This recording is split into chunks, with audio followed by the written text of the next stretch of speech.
कहानी की शुरुआत में एक रॉयल यानी कि शाही फैमिली के बारे में बताया जाता है जो मॉन्स्टर्स, डीमंस, शैतानों को पकड़ा करती थी। इसी फैमिली की एक फौज जिसके सिपाही काफी बहादुर थे, वो एक आदमी को पकड़ने की कोशिश कर रही थी, पर वो अकेला ही इन पर भारी पड़ रहा था। ये देखिए जो सिपाही भी हमला करने उसकी तरफ बढ़ रहा था, वो अनजान आदमी सबको ही उठा उठा कर गिरा रहा था। हालांकि इन्होंने तलवारों से भी उस पर हमला किया, लेकिन वो किसी को भी अपने सामने टिकने ही नहीं दे रहा था। अब इतनी ही देर में यहाँ इस फौज का कमांडर आ जाता है, जिसके साथ ही वो अनजान आदमी अपनी शैतानी ताकतों से वहाँ फोग पैदा कर देता है, यानी कि कोहरा, जिस वजह से किसी को भी कुछ दिखाई नहीं दे रहा था। और अचानक उस आदमी का चेहरा बदलने लगा, जो पूरा बदलकर सफेद लोमड़ी बन जाता है। और अब वो पहले से भी कई ज्यादा खतरनाक हो गया था। फॉग का फायदा उठाकर वो एक एक सिपाही के पास गया और सबको ही बड़ी बेरहमी से मार देता है। सिर्फ कमांडर ही जिंदा बचा था। वो अब फॉग में आगे बढ़ने लगा उस लोमड़ी को मारने के लिए, पर तब तक काफी देर हो चुकी थी क्योंकि लोमड़ी वहाँ से जा चुकी थी। अब क्योंकि ये हादसा काफी बड़ा था, इसलिए कमांडर फौरन जाकर इस बारे में अपनी फौज के हेड को खबर करता है, जिसका नाम येनली होता है और यही इस कहानी का मेन कैरेक्टर भी है। कमांडर ने उसे सब कुछ बता दिया था और अब क्योंकि येनली को भी इस चीज की इन्वेस्टिगेशन करनी थी, इसीलिए वो वेस्ट यानी मगरिब की तरफ चल देता है, जहाँ एक दूसरा किंगडम राज्य था। यहाँ आकर उसे पता चलता है कि शाही खानदान के 9 लोग, जबकि मिनिस्टर्स में से 10 लोगों की मौत हो चुकी है। इनकी मौत के बारे में कहा जा रहा था कि जिस्म से बहुत ज्यादा खून बहने की वजह से हुई है, पर यहाँ हैरानकुन बात ये थी कि उनके जिस्मों पर एक भी खरोच का निशान नहीं था, न ही आसपास हल्का सा खून का निशान पड़ा हुआ था। ये देखकर येनली को समझ लग जाती है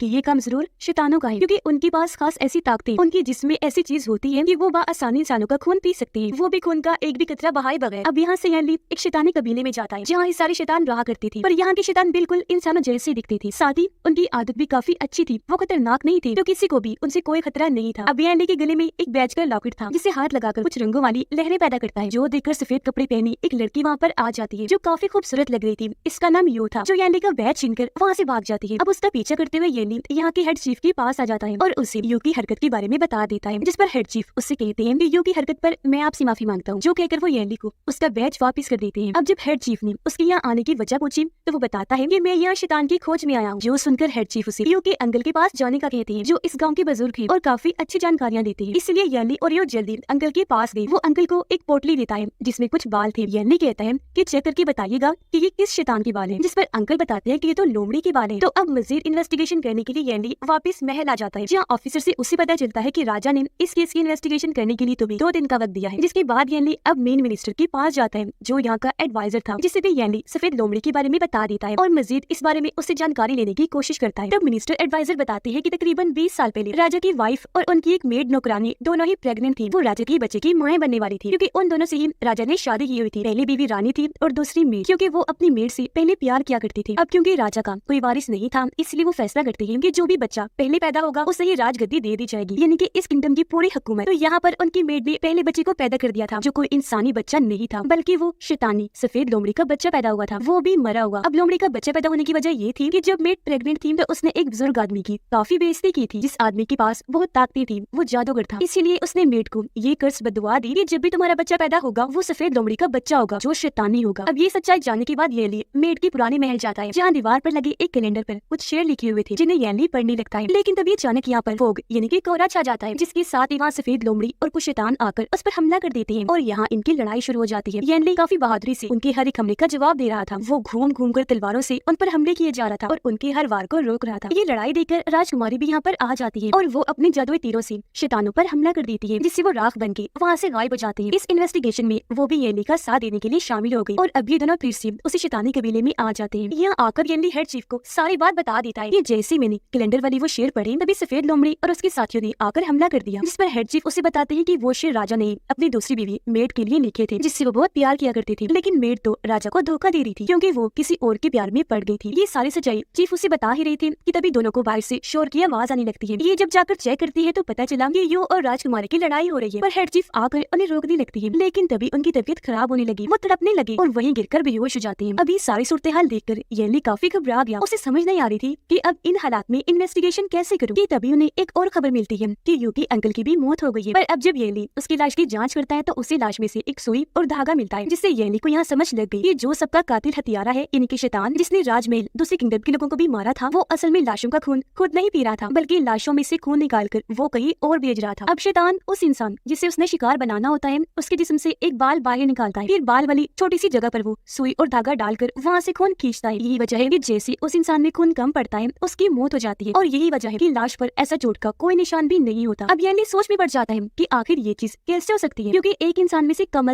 5 लीटर खून निकाला जा रहा था, तो जाहिर है खून को यहाँ से वहाँ ले जाने का ये प्रोसेस पास काफी मुश्किल था। इसके लिए किसी गाड़ी या कैरेज वगैरह की जरूरत थी जो चीज को यहाँ से वहाँ ले जाने का काम करता था, और ये काम यू के अंकल का था, यानी कि खून को शैतान तक ले जाने का काम वो कर रही थी। और उनकी तो मौत हो चुकी है। अगर वो शैतान की सर्वेंट थी तो फिर उन्हें किसने मरवा दिया? तो इसका जवाब है कि उनके यहाँ जरूर कोई जानकारी लग गई होगी जिस वजह से उन्हें मरवा दिया गया, या फिर उन्हें मारने के लिए खास मकसद छुपा हुआ है। और पुलिस को आज तक अंकल पर शक इसलिए नहीं हुआ क्योंकि वो रात से लेकर सुबह तक इस तरह की गाड़ियों पर कचरा उठाने का काम करती थी। यानी राजकुमारी को बताता है कि वो खून इसलिए जमा किया जा रहा था क्योंकि वो शाही खून है, तो पुराने वक्तों से लेकर अब तक उस खून की मदद से हथियार वगैरह बनाए जाते हैं। खैर अब अगले दिन येनली को एक और सिपाही की लाश मिलती है, और ये वही सिपाही था जिसने अंकल की लाश की जांच की थी। अब इसे जरूर कोई काम की खबर मिली होगी, इसीलिए मेन शैतान ने इसको भी मरवा दिया। अब येनली जब इस सिपाही की लाश की जांच कर रहा था तो उसके मुंह से कागज का टुकड़ा मिलता है जिस पर एक कपड़े की दुकान का नाम लिखा हुआ था, जो काम जरूर शैतान का ही लग रहा था। उन्हें अपने पीछे पीछे दौड़ाने के लिए, और क्योंकि छानबीन इन्हें करनी थी तो ये लोग आगे बढ़ जाते हैं। हालांकि राजकुमारी भी उसके साथ जाने के लिए कहती है, पर उसने मना कर दिया, और अब वो अपनी घोड़ी पर सवार होकर वहाँ से निकल पड़ता है। वो थोड़ा दूर गया ही था कि तभी उस पर काफी सारे शैतानों का हमला हो जाता है। हालांकि ये उनका सामना भी करता है, लेकिन वो तादाद में काफी ज्यादा थे, तो येनली उनके सामने टिक ही नहीं पाता। शैतान इस पर भारी पड़ रहे थे कि तभी यहाँ पर उसकी मदद करने यू आ जाती है। वो येनली को शैतानों से बचाने के लिए उनसे लड़ने लगी, काफी बहादुरी से उनका सामना कर रही थी, पर अब इनकी बच निकलने का कोई चांस नजर नहीं आ रहा था क्योंकि शैतान बढ़ते ही जा रहे थे और इनको हर तरफ से घेर लिया जाता है। अब इससे पहले शैतान इन पर हमला करते सामने वाली छत पर राजकुमारी आ जाती है, और वो अपने तीरों से शैतानों पर हमला करने लगी। तीर पानी में जाकर गिरा जिससे पानी काफी ऊपर उछल जाता है, और ऐसे शैतानों का ध्यान भटक गया, जिस चीज का फायदा उठाकर यू वहाँ पर फोक पैदा करती है, और मौका पाकर ये लोग वहाँ से भाग निकलते हैं। अब राजकुमारी और यू असल में यहाँ येनली का पीछा करते हुए आई थी ताकि उसकी मदद कर सके, और अभी लोग वापिस आ गए। तब तक हेड चीफ को भी होश आ गई थी, जो अचानक बेहोश हो गई थी। तब येनली उनसे मिलने आता है। वो चीफ को कहता है कि जब मैं पहली बार आकर आपसे मिला था तो आप में से एक दवाई की महक आ रही थी, और आज जब मैं कपड़े की दुकान पर गया जो शैतानी इलाके में है, वहाँ से भी मुझे उसी दवाई की महक आई, तो मुझे ऐसा लगता है कि आप ही वो मेन शैतान हो जो सबको मार रहा है। तो अब आपको सब कुछ सच सच बताना होगा। जिस पर हेड चीफ उसे सच्चाई बता देते हैं कि हाँ, जिसकी तुम्हें तलाश है यानी कि मेन शैतान सफेद लोमड़ी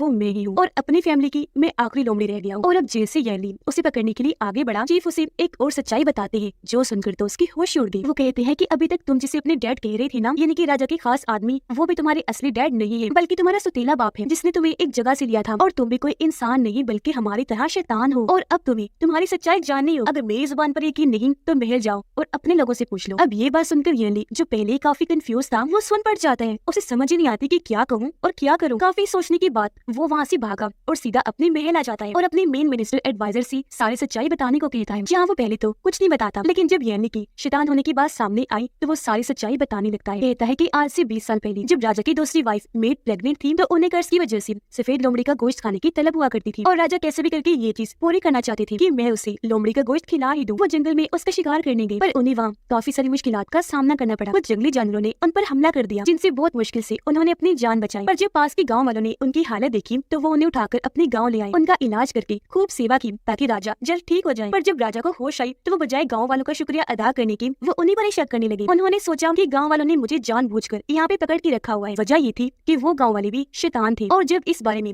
राजा के महल वालों को खबर हुई तो उनको बचाने के लिए कमांडर और तुम्हारे डैड भी उस गाँव में चले गए, जहाँ उन्होंने गाँव के सभी शैतानों को मार दिया। पर सबको मारने के बाद तुम्हारे डैड को पता चला कि जिन लोगों हमने मौत की घाट उतारा है वो बेशक शैतान थे, लेकिन वो अच्छे वाले थे, बुरे नहीं थे, किसी को उनसे खतरा नहीं था। राजा की तो इन्होंने मदद की थी। ये शैतान इस कदर सादे थे कि इनको तो जादू भी करना नहीं आता था, न ही वो खतरनाक शैतानों की तरह अपना रूप बदल सकते थे। ये सारी सच्चाई जानने के बाद कमांडर और तुम्हारे डैड को बहुत अफसोस हुआ कि किस तरह हमने बेगुनाह लोगों को मार दिया। पर इस चीज की शर्मिंदगी से बचने के लिए उन्होंने अपने कुछ असूल बना दिए जो हर सिपाही को मानने होंगे। उन्होंने फैसला किया कि अब हम किसी भी शैतान को देखते ही नहीं मारेंगे, बल्कि जब तक कोई शैतान कोई बुरा काम या जुर्म नहीं करेगा उसे कोई भी सजा नहीं दी जाए। इस बात से कमांडर को तो तसल्ली हो गई, पर येनली के डैड पूरी तरह सदमे में चले गए कि किस तरह बेरहमी से हमने बेकसूर लोगों को मार डाला। और एक दिन जब वो उसी गाँव के पास से गुजर रहे थे तो उन्हें एक छोटा सा बच्चा मिला जो और कोई नहीं बल्कि तुम थे येनली। तुम अकेले रह गए थे, जाहिर है तुम्हारे मॉम डैड को भी उन्होंने मार दिया था, और क्योंकि उन्हें पहले ही अपनी गलती का पछतावा था तो अपना ये गुनाह धोने के लिए उन्होंने तुम्हें गोद ले लिया। तुम्हें वो अपने साथ गाँव ले आए और सबको ये बता दिया कि मैंने एक लड़की से शादी कर ली थी और उसी में से ये बच्चा पैदा हुआ, यानी कि सबसे तुम्हारी सच्चाई छुपा दी कि ये बच्चा उसी गांव का शैतान है, क्योंकि इतना कुछ होने के बाद भी वो शैतान या उनके बच्चे को कबूल नहीं करता था। आगे वो बताते हैं कि काफी साल पहले पास ही पहाड़ी इलाके में एक मिट्योर इन्हीं आसमान से चट्टान के टुकड़े आकर गिरी थी, जिस वजह से काफी सारे कस्बे, गाँव और कबीले तबाह हो गए थे। बहुत सारे लोग मारे गए थे और जो जिंदा थे उन्हें गुर्बत का सामना करना पड़ रहा था, क्योंकि तबाही की वजह से खाने पीने की चीजों की किल्लत पड़ गई थी। इंसान भूख की वजह से इस कदर पागल हो गए थे कि आसपास से जो कोई भी गुजरता था वो उस इंसान का खून पी जाया करती थी। ऐसा फिर कई सालों तक चलता रहा, जिसके बाद वो सभी लोग शैतान बन गए। और फिर इन्हीं शैतानों से बचने के लिए हमारे राजा ने अपनी ताकतवर फौज बनाई, क्योंकि उन सबकी यहाँ तक कि तुम्हारी भी तलवार उसी मेट्योर की बनी हुई है जो आसमान से गिरा था क्योंकि उसमें बहुत ताकत थी। शैतानी कबीले में आतिशबाजी हो रही थी क्योंकि हर कोई नए साल की खुशियां मना रहा था। यहाँ यर्ली को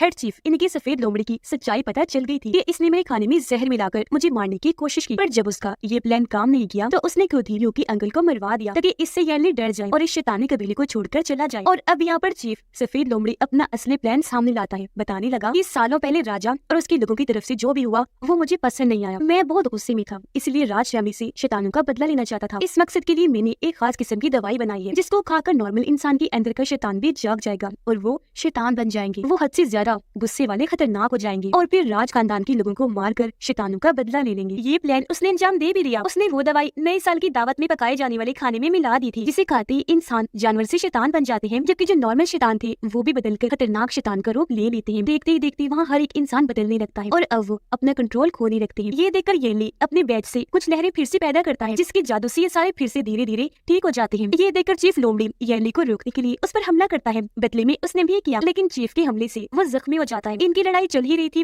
कि तभी यहाँ पर कमांडर अपने सिपाहियों के साथ आ जाता है जो शैतानों पर तीरों की बारिश कर देते हैं, जिससे एक के बाद एक शैतान मारा जाता है। ये देखकर चीफ लोमड़ी को गुस्सा आ गया, इसलिए वो अपने लोगों शैतानों को बचाने का फैसला करता है। वो देखते ही देखते अपने असली लोमड़ी वाले रूप में आ जाता है, पर काफी देर हो गई थी क्योंकि यहाँ काफी सारे लोग मारे जा चुके थे। ये देखकर चीफ लोमड़ी को एहसास हुआ कि मेरी एक गलती की वजह से यहाँ सारे लोग मारे गए। वो अब लड़ाई खत्म करने का फैसला करता है, इसलिए देखते ही देखते वापस इंसानी रूप में आ जाता है। अब उसे हालांकि एहसास हो गया था, लेकिन फिर भी कमांडर उस पर हमला कर देता है। तीरों से कई बार उसने वार किया जिससे चीफ काफी जख्मी हो जाता है। अब ये देखकर यानी को गुस्सा आ गया क्योंकि गलती का एहसास होने की वजह से उसे चीफ के साथ हमदर्दी हो गई थी, इसीलिए वो सामने आकर गुस्से से सिपाहियों को उस पर हमला करने से मना करता है। कहने लगा कि तुम लोग यहाँ क्या लेने आए हो? राजा ने मुझे इस केस की छानबीन करने के लिए भेजा है, इसलिए अभी के अभी तुम्हें यहाँ से वापस जाना होगा। पर कमांडर जाने से साफ साफ मना कर देता है। वो अब येली पर ही अपनी तलवार से हमला कर देता है। दोनों के बीच तलवारबाजी की लड़ाई छिड़ गई, पर क्योंकि कमांडर काफी बहादुर था तो यहाँ येली का बचना मुश्किल था। ये देखकर चीफ, जिसे अपनी गलती का एहसास हो गया था, वो येली की मदद करने का फैसला करता है। वो उठा और कमांडर पर हमला करके उसकी जान ही ले लेता है, उसका गला काट के रख देता है, पर क्योंकि खुद भी काफी जख्मी था तो बच नहीं पाता। मौके पर ही उसकी मौत हो जाती है। अब यहाँ येली को समझ लग गई थी कि इस सब के पीछे किसका हाथ है, उसी किंगडम के राजा का जहाँ वो सबसे पहले गया। इसलिए येली वहाँ के राजा के पास जाकर उससे अपने जुर्म कबूल करने को कहता है क्योंकि ये सच था। इसी राजा ने इस बार शैतानी कबीले को मारने का हुक्म दिया था, पर वो राजा अपना जुर्म कबूल नहीं करता, बल्कि उसके बहुत सारे लोग येली को ही मारने के लिए आ जाते हैं। जो देखकर येली अपनी मेटियोर से बनी तलवार निकालता है। उसने जैसे ही ये जादुई तलवार लहराई, वहाँ पर फिर से एक काफी बड़ी ताकतवर लहर बन जाती है। वो जैसे ही उन लोगों को छूकर गुजरी, एक ही झटके में सबकी मौत हो जाती है। अपना ये केस हल करने के बाद येली वापस महल जाता है। वो रानी और राजा के बेटे को अपने केस से जुड़ी हर एक जानकारी देने लगता है। उसकी बहादुरी और समझदारी पर हर कोई उसकी तारीफ करता है क्योंकि उसने इस मुश्किल केस को सिर्फ अपनी जहानत की वजह से हल कर लिया था। जो केस काफी मुश्किल था, हर कोई उससे काफी मुतासिर होता है। और इसी के साथ इस फिल्म की कहानी यहीं पर खत्म हो जाती है।